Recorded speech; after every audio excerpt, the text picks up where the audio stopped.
So I'll have a disclaimer before I start here.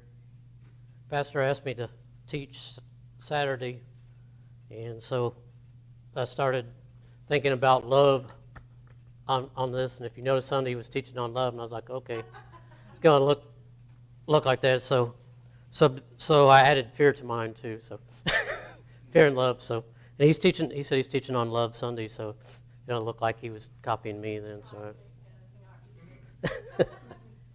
So, fear. What's the definition of fear? And did you know fear is that F word, right? It is a 4-letter word. Yeah. So, fear is an unpleasant emotion caused by the belief that someone or something is dangerous, likely to cause pain or a threat. You notice I said it's a belief. Right. And so, think about it. Belief. What a lot of times people will say religion is a belief, right? And so fear, in a way, can become a religion, can it? It's very possible, because religion is, the other thing is religion is a way of living, right? A way you do your life. Fear can become a way of life. That you think about it, you believe God commands you to do something and you react because of God's commands for what you to do. Fear, you're driven to do things out of fear, right? So your behavior is because of that fear. We have behavior because of God. You have favor because of fear. And so you could say right now, what we have is we have a culture right now that is pushing fear. The media is doing everything, that usually they say, hey, bad news sells, right? Right now, fear sells, right? And so the thing is, so you could sit there and say, hey, the world religion of the media right now is fear. And so it's an unpleasant emotion caused by the belief that someone or something is dangerous, likely to cause pain or a threat. And fear is physical. A lot of people sit there and say, oh, it's just got the emotional instance in it. Fear is experienced in your mind, but it triggers a strong physical reaction in your body. As soon as you recognize fear, your amygdala, small organ in the middle of your brain, goes to work. It alerts your nervous system, which sets your body's fear response into motion. Stress hormones like cortisol and adrenaline are released. Your blood pressure and heart rate increase. You start breathing faster. Even your blood flow changes. Blood actually flows away from your heart. It's going to your extremities and into your limbs. It's making it easier for you to start throwing punches or run for your life. Your body is preparing for fight or flight. So what you have is your fear. It starts as that emotion, but what happens is it affects your entire life because it starts affecting your body. You start getting, your brain is releasing hormones and stuff to trigger responses, right? Fear can make you foggy. As some parts of your brain are revving up, others are shutting down. When the amygdala senses fear, the cerebral cortex, the area of the brain that harnesses reasoning and judgment, becomes impaired. Think about that. When the fear hits, what happens is now your reasoning and judgment becomes impaired. You're going to have to think twice as hard if you want to be reasonable or logical. So now it's difficult to make good decisions or think clearly. As a result, you might scream and throw your hands up when approached by an actor in a haunted house, unable to rationalize that the threat is not real. Think about, for Sister Shelley, the squirrel in the road. You ever been driving? We got a bunch of squirrels in Wildwood.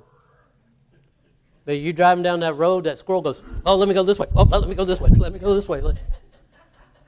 You see that? But what's happened is that fear in it, it's like, I don't know what to do. I don't know what to do, right?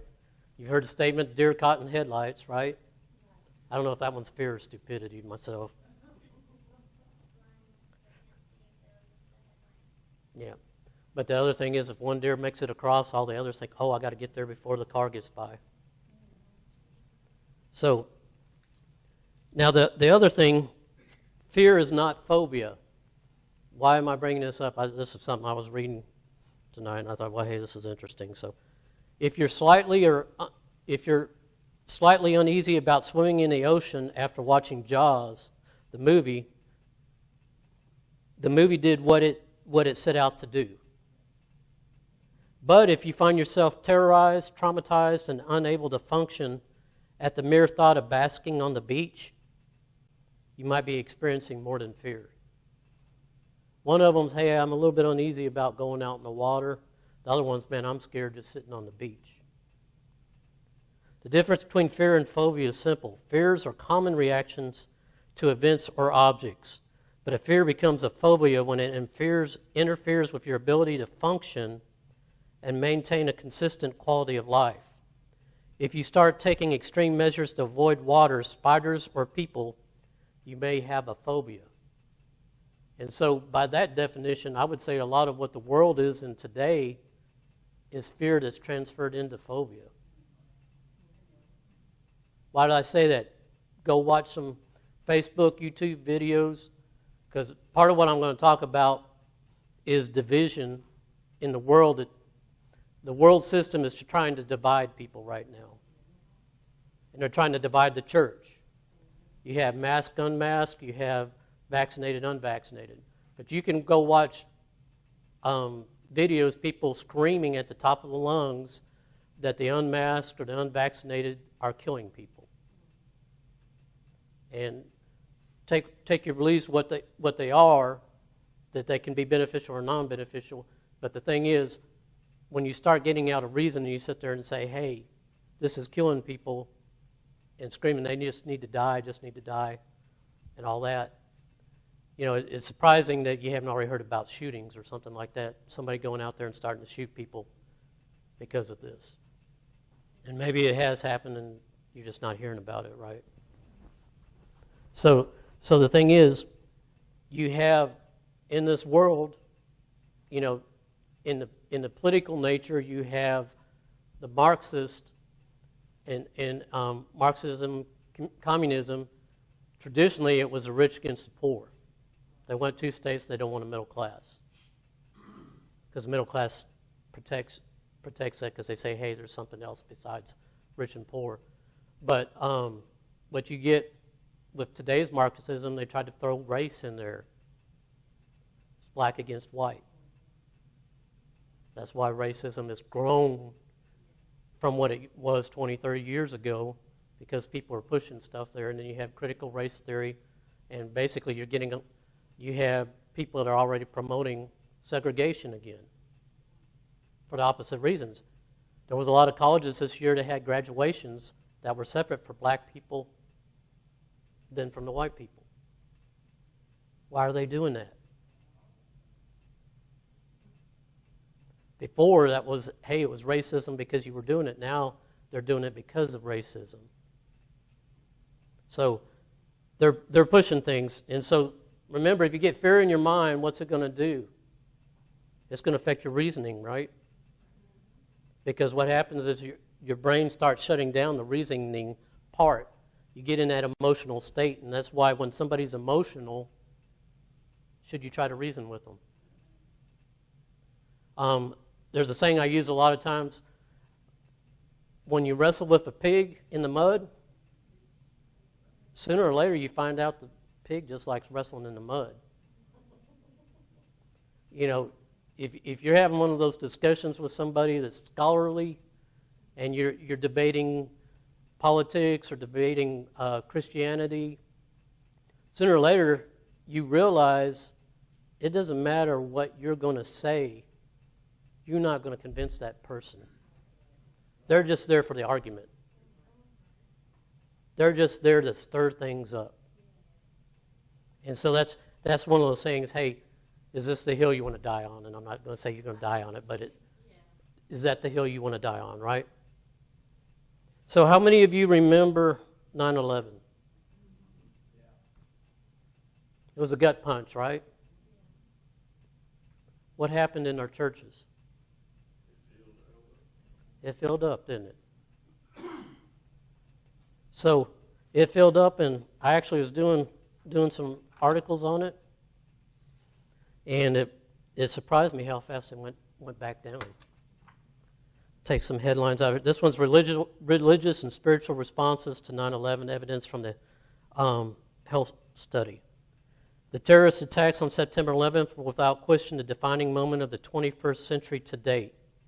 In the wake of this national tragedy, many people exhibited renewed religious commitment. According to Gallup polls, religious attendance the first weekend after the attacks was up 6% from the weekend before. Religious pundits proclaimed the last months of 2001 to be a time of unprecedented religious and spiritual revival in the United States.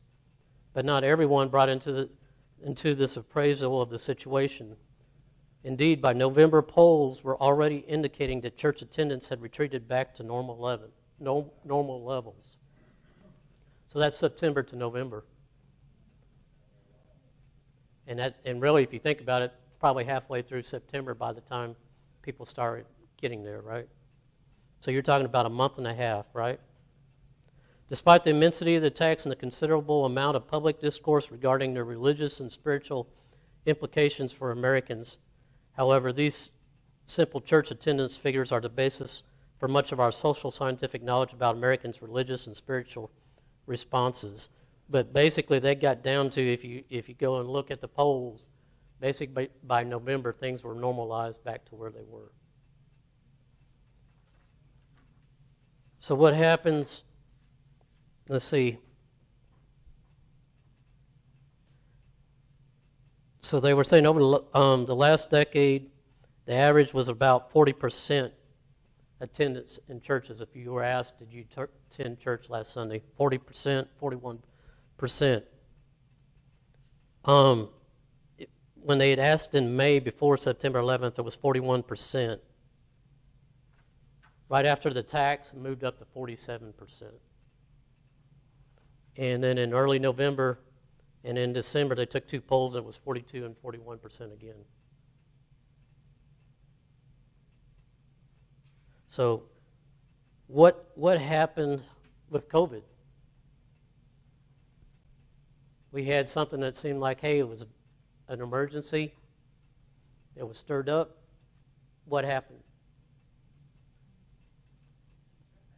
That everything was shut down, including churches, right? And how many of the churches really fought against it? Not too many, right? It's kind of one of those things, hey, wasn't expecting this. Wasn't prepared for the battle because we weren't expecting it. Didn't see this coming, right? So the thing is, though, and I didn't find anything as far as real good numbers about people attending online, and I don't know if that's, but you would have thought during the pandemic, hey, when we start opening churches back up, you would see people saying, hey, we need to get into the churches, right? Not seeing it. So they showed in person back in May of 20, which that was kind of, I'm trying to remember, was around April that they shut the churches down? March. Yeah, so in March, they were around 4% attended church in May of 20. 4% were attending church in person. Of course, there was a lot of churches shut down. In May of 21, where do you think it was at? 20%. The people that were attending remotely back in May of 20 was 27%. The people that were attending remotely May of this year was 10%. So you're talking a total of 30% if you take the 20 and the 10. So that puts you still below where we were back in 9/11, which was 2001, right? But if you're going to say, hey, the world's going to react differently, in times of emergency and all that, did we see it during this pandemic? Yes, they acted differently, but how did they react with the church? So there was probably mainly two different things that happened. You had people that were afraid to come to church, and some of those you could, depending on how extreme, you could say, is it fear or is it phobia? And then the other thing that you had is you had people that it revealed their heart, that it wasn't necessarily fear, they just didn't really want to go to church anyway. And so it revealed their heart. They used fear as an excuse. Hey, I can disappear. It's not a big deal. Because part of the thing about people liking online services, I can drop in, I can drop out. Nobody notices. If I want to leave early to go to lunch, or I'm going to go to the lake, go fishing, whatever, there's nothing there. The scripture says iron sharpens iron. I'm not saying that we shouldn't have remote services. There are people that can't get out. There are people that have, health conditions they can't get around and everything else. But the thing is that you miss out. You don't have iron sharpening iron. You don't have the accountability because, yes, you get the message, but you are not getting the interaction with the body. And so is it a body when people are out there somewhere else? It's kind of like a finger got chopped off and left over there. It's not interacting with the body, right? So that's the thing that we look at. So you have people now that Satan is using the tool of fear. And so now the churches are pretty much open. I mean, there are some places that are still fighting it. I think Canada's still got a real big deal. Different churches on the West Coast, stuff like that, are still fighting issues, but they've won cases with battle. So any church that wants to be open, I think, in the United States, for the most part, can be open. But you still have some people that are afraid to be there. I mean, I can tell you that when I go, we have a central control room in the plant. And if you ever seen Mission Control for NASA on there, that's kind of what a central control room looks like. You got all these computer screens, and we got them up on the wall. You can see the status of the plant. The operators are controlling from their screens. But you go in there, and you have masked people that if your mask slips off, one time a guy in there offered me some of his birthday cake. He said, hey, can you eat some of my birthday cake so I can get rid of the box and all that?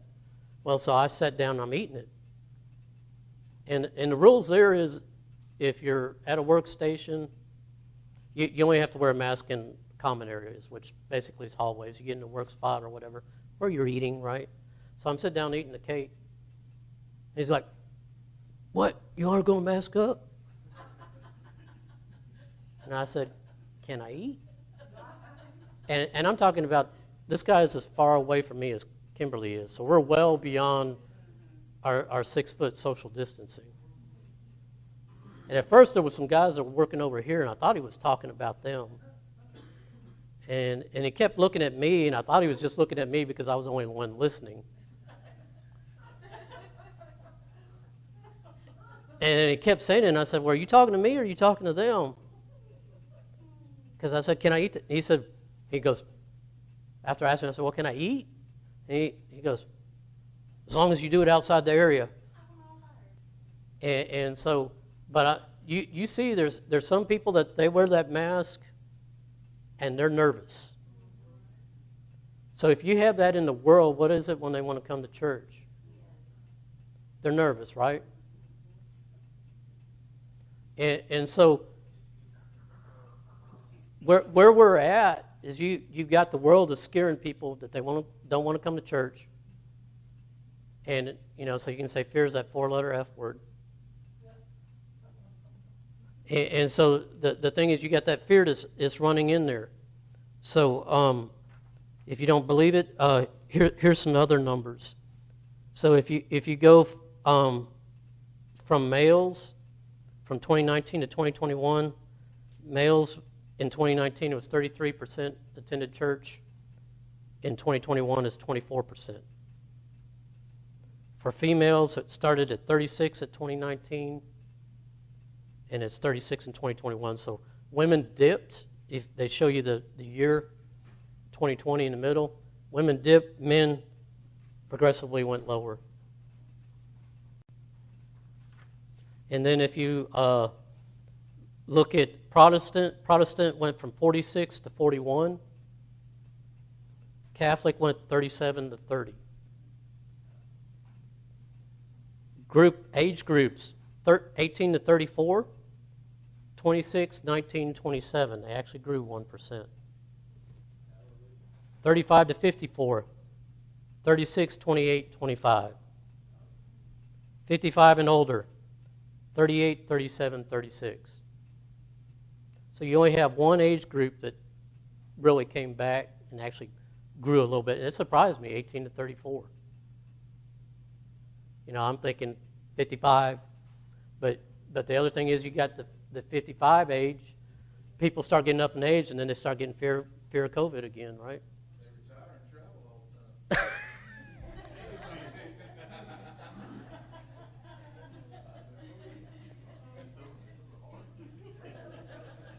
I love you, Brother Brady.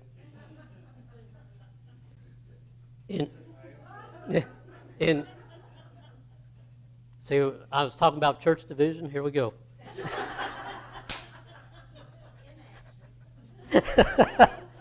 I forgot to say retired and not retired.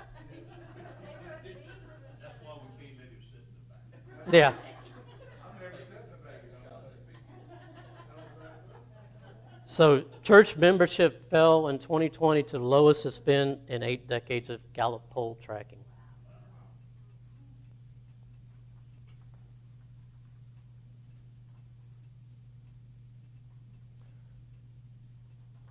Let's see. I got a Barna one here. See if there's anything good in here.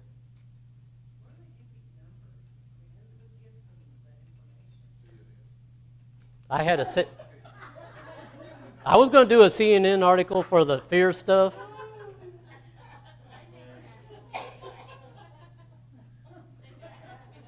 I thought it was Christian News Network, and then I found out it was COVID News Network.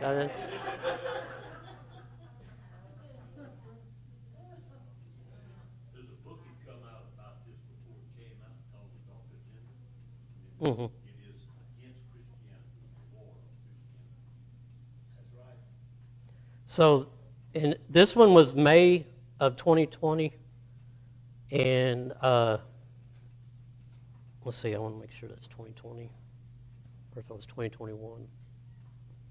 So, and this is Barna, which Barna is a Christian organization that does research, right? And they said over 53% said they had streamed a regular church online within the past 4 weeks. So if you say 53 had streamed a regular church, that means somebody is saying that they regularly attended a church, right? Otherwise, they wouldn't have a regular church, right? Another 34% admits to streaming a different church service online other than their own, essentially church hopping digitally. Hey, I'm going to go see what else is out there. And finally, about 1/3 of practicing Christians, 32% said they had done neither of these things. So basically 32% dropped off the map. So 53%, this was May, kind of the heat of churches not meeting, right? 53% of them were doing their normal church online. 32% were doing a church online but had gone to somebody else's church. And then in 32, it was 34 that went to another church. 32% said that they dropped out altogether. 32%. That's of the people attending online. You had all the people attending church in person, then they went to online. 32 dropped out altogether.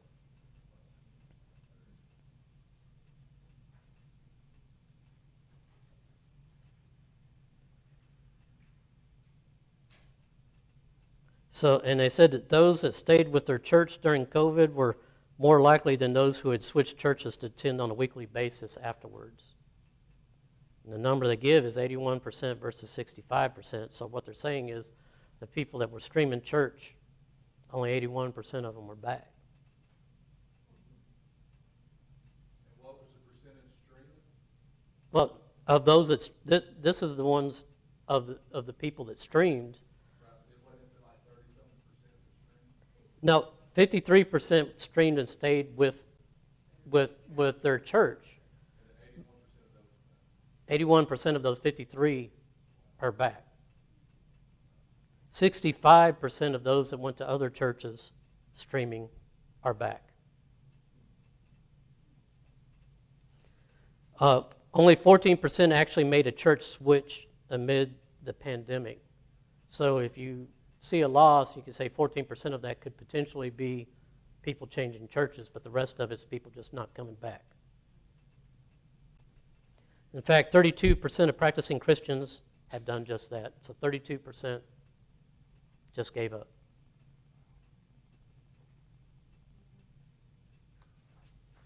So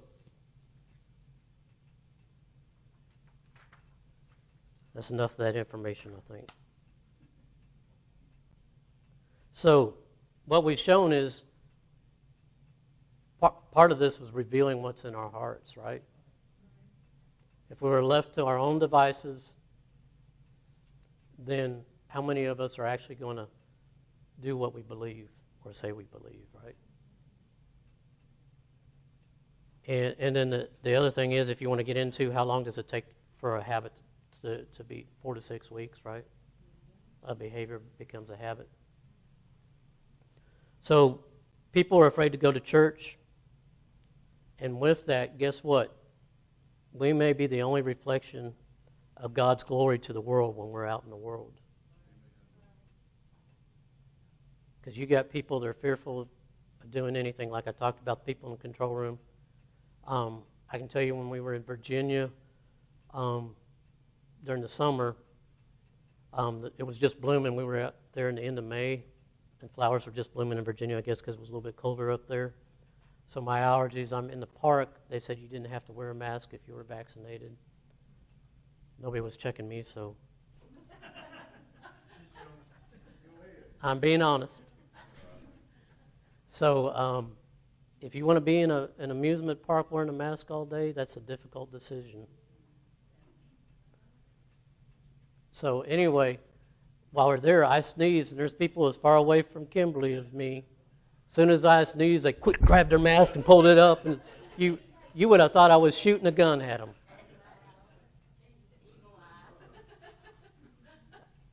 So what I'm saying is, with this, we may be the only God they're seeing. Which, I mean, hey, if you're going into the lost world, that's true, but you got also people that weren't lost that just have decided not to go back to church, either because of in their heart or because of fear, right?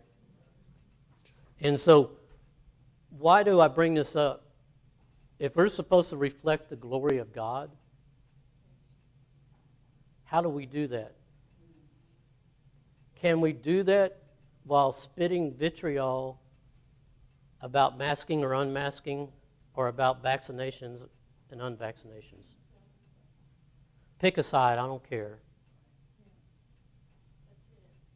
But we get caught up in the political aspect of it, what politics is saying and everything else. But what happens is, and I have to fight this continually in my mind because I'm tempted to go there.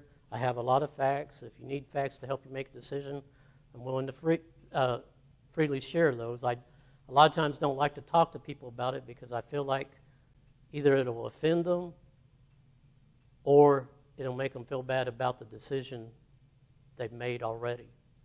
And, then people get trapped in, oh, hey, I did something bad or whatever. So I don't like to share that, and I always ask people plainly before I share, hey, you may not be happy about what I tell you. But so the thing is, if we're going to reflect it, and I'm not saying we can't have conversations and all that, but where does that conversation go? Does it get heated? Does it get emotional? Because you remember what I talked about fear. Fear causes you to be unrational. And then so if you're trying to convince somebody that's unrational about something, you might as well be shouting in the wind. And the thing is, where does fear come from?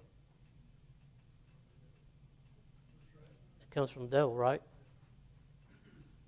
So, how do you speak the truth? In love, right? So I'm going to read from 1 Corinthians 13, 4 through 13. Love endures with patience and serenity. Love is kind and thoughtful and is not jealous or envious. Pastor about retirement. Just seeing if anybody's awake out there. Love does not brag and is not proud or arrogant. It is not rude. It is not self-seeking. It is not provoked nor overly sensitive and easily angered. Be angry and sin not. How often do you watch the news and get all fired up? I know a lot of times when I hear certain people talking about certain topics, the stupidity outrages me. But if you think about it, if they're in fear, and the other thing that I was reading, I didn't print this stuff out, but I will tell you, basically they were talking about in your decision making, that your decision making also follows past patterns.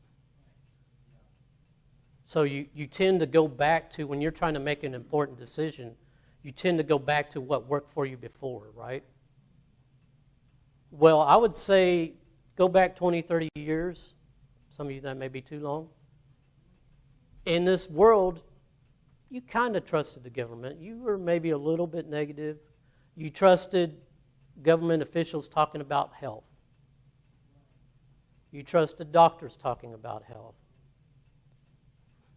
And so what would happen is if you made your decisions about, and I would say you would kind of trust the media, kind of. There was beginning 20, 30 years ago, I want to say Fox was kind of really hitting it about 20 years ago, I think. That's where they started hitting it because of people starting to say, hey, maybe there's a different news.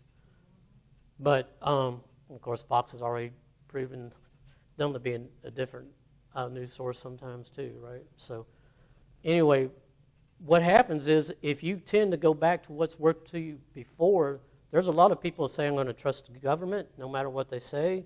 I will trust all doctors or health care officials no matter what they say. I will trust all media no matter what they say. And the media outlets that I was used to using as well. Do we think for ourselves, right? Because a lot of times what you got to do is take several different news sources and then say, okay, what's the truth out of this, right? And so that's one of those things. So this is stuff to remember when people are out there and you get angry about this. A lot of times they're just going back. Think about it. I guess the easiest way to try to think about it is like children. You know, a lot of times you don't hold it against a child for not knowing something. But you get an adult and you say, well, they ought to know better. Well, you know, Satan deceives, right? You know, and the other thing is, Satan gets us wrestling against that stupid neighbor of yours instead of wrestling with him. Instead of going to the Lord in prayer. What will happen is, on a Wednesday evening, you'll be out shooting the breeze with your neighbor, chewing gunpowder and shooting off your mouth, and then next thing you know, you get so stirred up and so upset, you ticked off your neighbor and you don't feel like going to church. And so if you think about that, you know, the Bible says we wrestle not against flesh and blood, but against principalities and powers, right? The devil's trick is to get you to fight your neighbor. You know, and the thing is, at best, your neighbor's deceived. The truth isn't in them, right, if they're not Christian. So remember, and I'm preaching this I'm the choir here, or not the choir. I'm the guy beating his chest saying I'm a sinner, right? When he makes his prayer. So it does not take into account, this is love again, into account a wrong endured. It does not rejoice at injustice, but rejoices with the truth when right and truth prevail. In one translation it says it doesn't keep record of wrongs.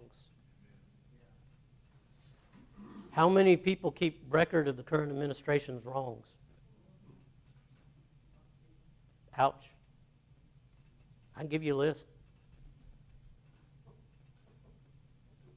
I probably checked it twice. And I know who's been naughty and who hasn't been nice. And the thing is, though, if I'm keeping track of those record of wrongs, am I forgiving? Am I as likely to pray for the administration? I heard somebody talk about this one. I'll just bring this up. This will be free for you tonight. I got a lot of material. I only had 19 pages, but a lot of that was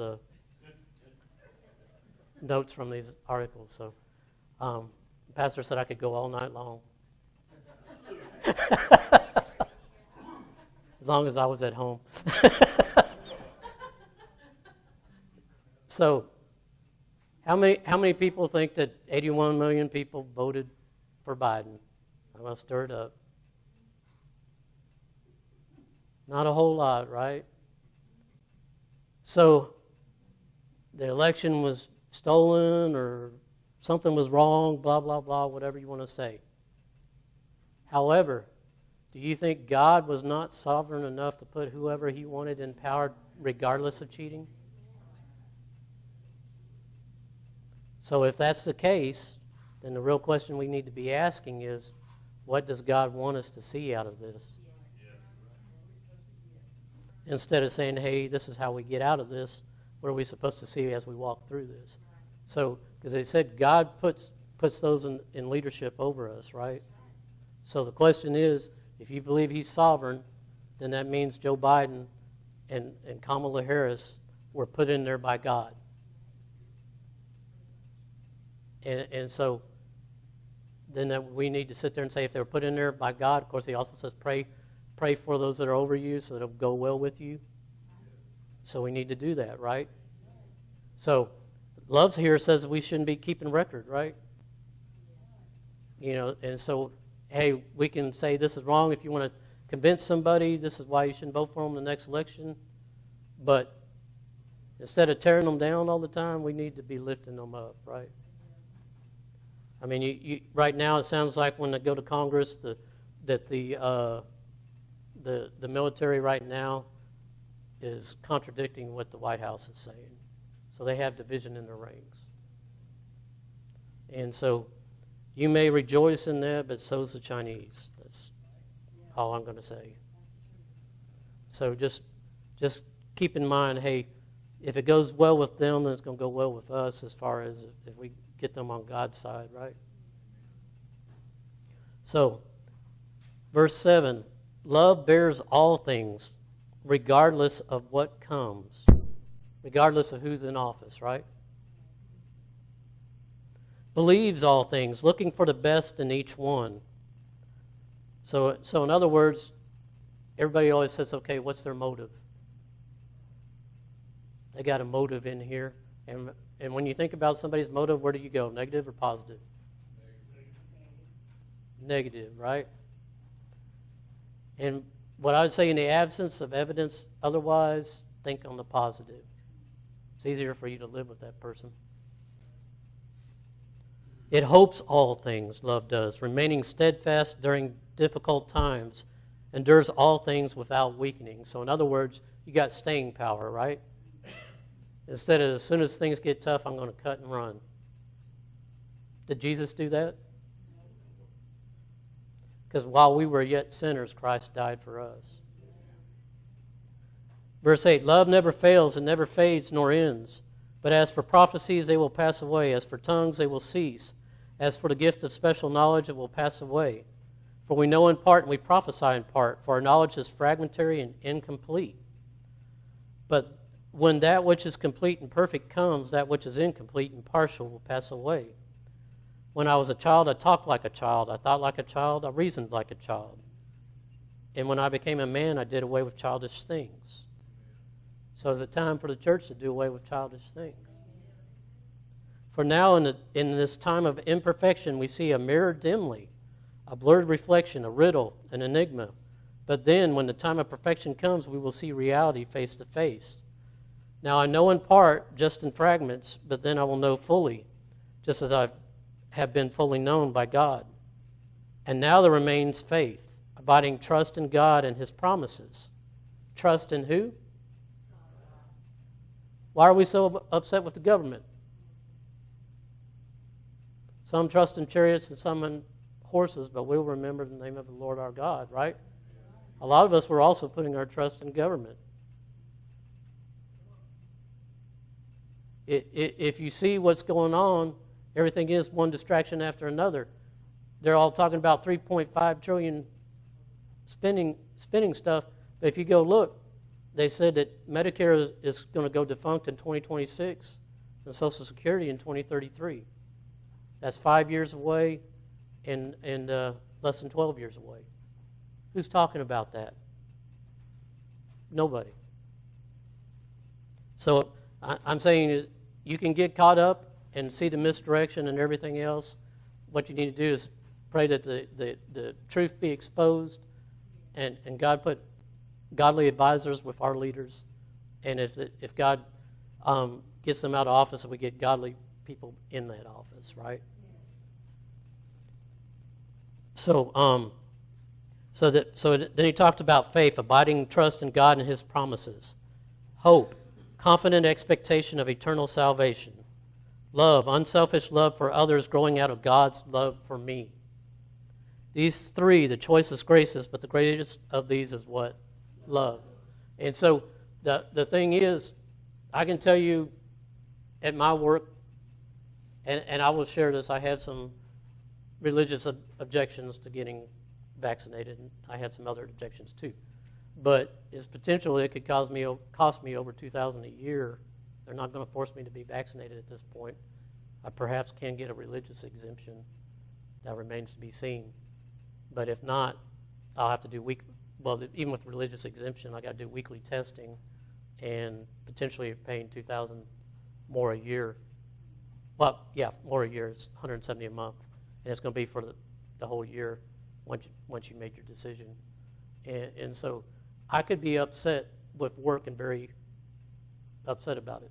And I'll admit it's giving me anxiety. Ask for prayer about it. But the thing is, when it starts affecting my work, what's happening? What does the Bible tell me to do about work? Do it unto the Lord? So work like the Lord's my boss, not like those people that are making bad decisions are my boss. Because remember, what I was talking about is what is our witness in reflecting glory. Because there's a lot of political people out there, and I can stir up the muck with the best of them.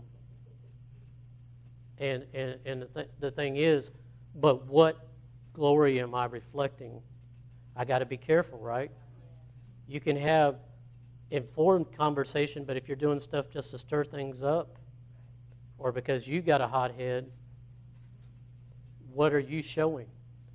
Am I forever ruining my witness with somebody? And so that's the thing I have to wrestle with in my flesh. If I'm going to be Jesus to them, what kind of Jesus am I giving? Am I giving a disgruntled worker that says, I'm just going to do what I barely have to do to get along? And I'm going to have a poor attitude every time people see me? They say, I want some of that. Remember all those testimonies? I want some of what they got. Well, you know, that guy looks like he's been drinking sour lemonade all day long, walking around with that big old push mouth, you know. Is that what you want? 1 Corinthians 13, 1-3. I saved this part for the last part of the scripture on love. If I speak with tongues of men and angels but have not love for others growing out of God's love for me, then I have only become a noisy gong or a clanging cymbal. And I like how it has, in parentheses, just an annoying distraction. So I can tell you the truth all day long, but if I don't have love in that, what happens? I'm just a noisy distraction. People don't even listen to you, right? And if I have the gift of prophecy and speak a new message from God to the people and understand all mysteries and possess all knowledge, and if I have all sufficient faith so that I can remove mountains, but do not have love reaching out to others, I'm nothing. If I give all my possessions to feed the poor, if I surrender my body to be burned but do not have love, it does me no good at all.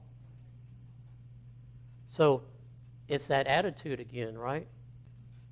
Have the attitude of gratitude and love on people, because the other thing is, let's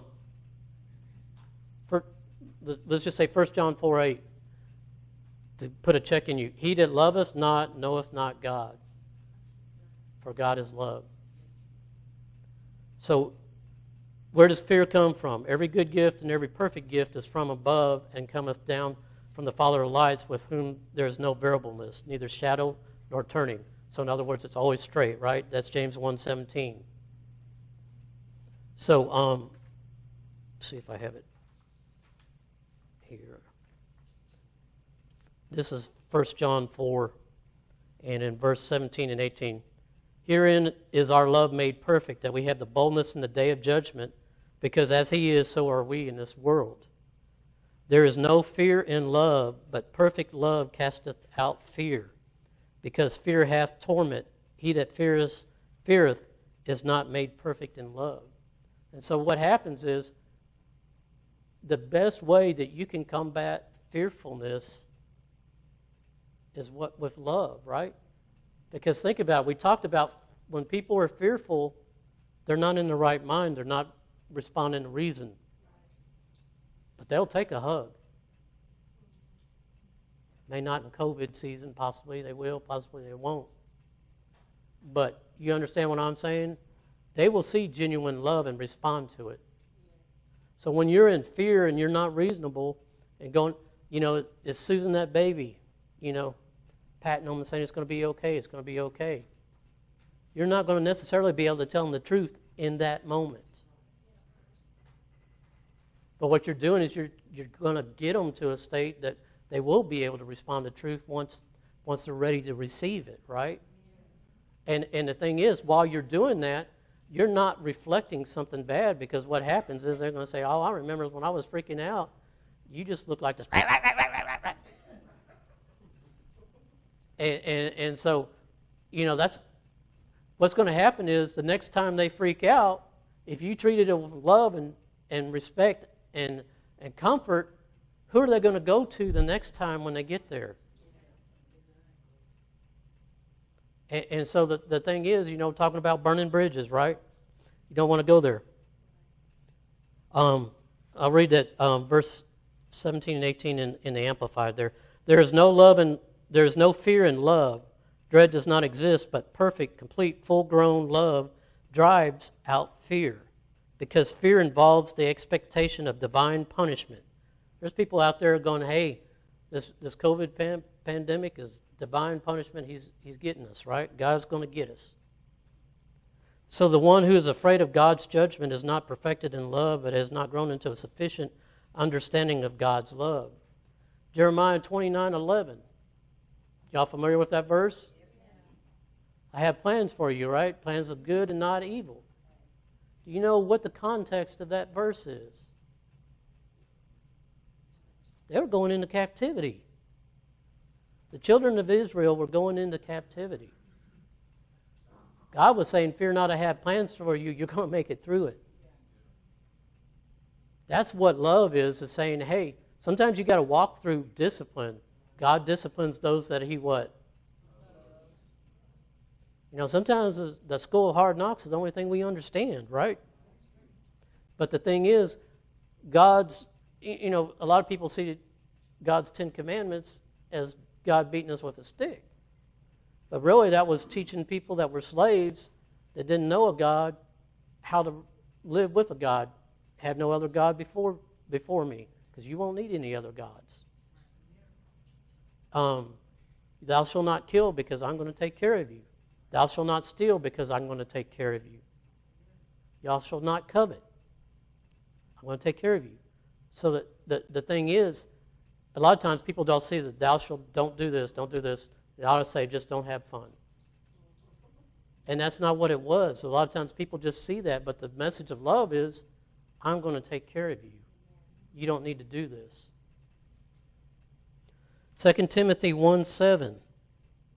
For God has not given us a spirit of fear, but of power and of love and a sound mind.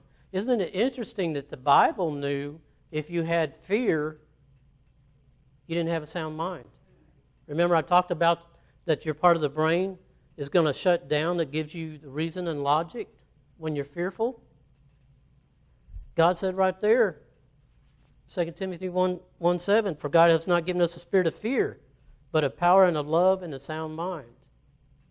So how do we get that sound mind? Trusting in God and that love. And how do we help people get to a state of sound mind? Showing God's love towards them. Is this making sense tonight? And so, I'll say, let's see here. Remember this also. Some people wear masks because they're forced to. Other people wear masks because they think it benefits their fellow man. They're not doing it because they enjoy it, but they feel like I'm doing this to protect somebody else. The same goes for vaccinations. Some people get vaccinations because they're forced to. Some people think they're doing it because they want to help their fellow man. So give some people some grace. No matter which side you stand on, give people grace. We all love each other, and that's where we think the best for them. And so the thing is, we don't wrestle against flesh and blood. A lot of times there's certain people, I can see their face when I quote that scripture.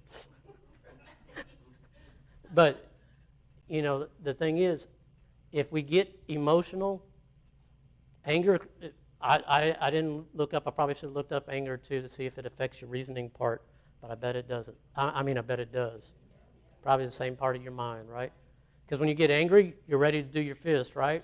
Your it's kind of that fight or flight, right? Your blood goes into your limbs because you're ready to start swinging. And so the thing is, if you're getting that emotions, you're not in the reason. And so we need to be in that sound mind, have that sound judgment. And when we find ourselves getting kind of carried away, we need to repent and say, hold off. You know what? Guess what? You're allowed to go apologize to somebody for saying stuff too. And usually they'll respect you more for having done it than you not doing it, right? But so that's what I got for tonight. I just say, if you need to stay in that word, because what gets you in is being able to get that word out of you when you need it, right? And if you didn't put the word in when you don't, it's not going to come out when you need it, right? And so that's the thing, is to be able to respond and say, hey, this is what I do. Just like the military has boot camp, you need to go to Bible boot camp, basic instruction before leaving earth.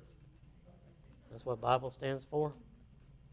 You ought to be blessed to be a blessing, and I'll turn it back over to Pastor.